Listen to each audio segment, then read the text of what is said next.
నాగర్ కర్నూలు జిల్లా కేంద్రంలో ఆర్టీసీ కార్మికులు సమ్మె బాటపట్టారు. తమ 32 డిమాండ్లను నెరవేర్చాలని, ఆర్టీసీని ప్రభుత్వంలో విలీనం చేయాలని డిమాండ్ చేస్తూ డిపో ముందు బైఠాయించారు. ఎన్నికల మేనిఫెస్టోలో ఇచ్చిన హామీలను కాంగ్రెస్ ప్రభుత్వం విమర్శించిందని కార్మికులు మండిపడుతున్నారు. ఉచిత బస్సు సౌకర్యం వల్ల ఓవర్లోడ్తో ఇబ్బందులు పడుతున్న ప్రభుత్వం పట్టించుకోవడం లేదని ఆవేదన వ్యక్తం చేస్తున్నారు. డిమాండ్లు నెరవేరే వరకు సమ్మె ఆపేదే లేదని కార్మికులు తేల్చి చెప్పారు. ప్రజాపాలన ప్రభుత్వం మేము అధికారంలోకి వచ్చే వెంటనే ఆర్టీసీని ప్రభుత్వంలో విలీనం చేస్తామని, ఆర్టీసీలో యూనియన్లను పునరుద్ధరిస్తామని, తర్వాత పెంచిన పనిభారాన్ని తగ్గిస్తామని, ఆర్టీసీ బస్సుల సంఖ్యను పెంచుతామని ఏవైతే మేనిఫెస్టోలో హామీలు ఇచ్చిందో ఇవే హామీలను ఇప్పుడు అమలు చేయమని ఆర్టీసీ జేఏసీగా మెమరాండం ఇచ్చి ఉన్నాం.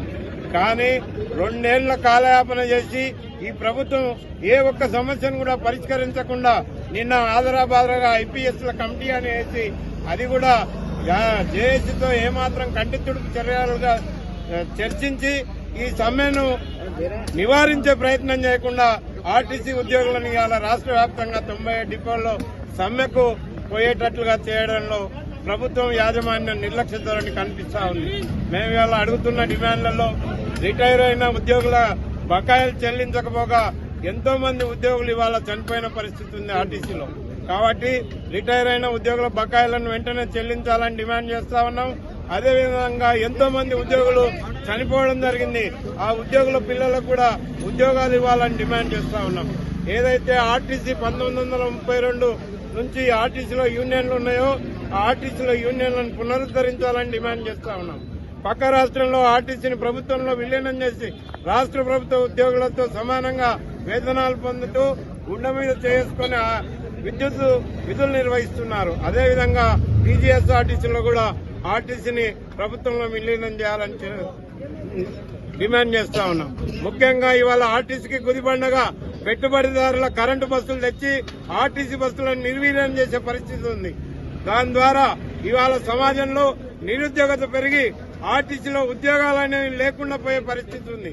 మేమేం డిమాండ్ చేస్తా ఉన్నాం, అదే ఆర్టీసీ బస్సులను ఆర్టీసీ ద్వారా నిర్వహించే పరిస్థితి వస్తే ఒక్కొక్క డిపోకు 50 బస్సులు వస్తే 50 బస్సుల ఇంటూ 5-6 మంది వేసుకున్న ఉద్యోగాలు బడుగు బలహీన వర్గ పిల్లలకు ఉద్యోగాలు వస్తాయి.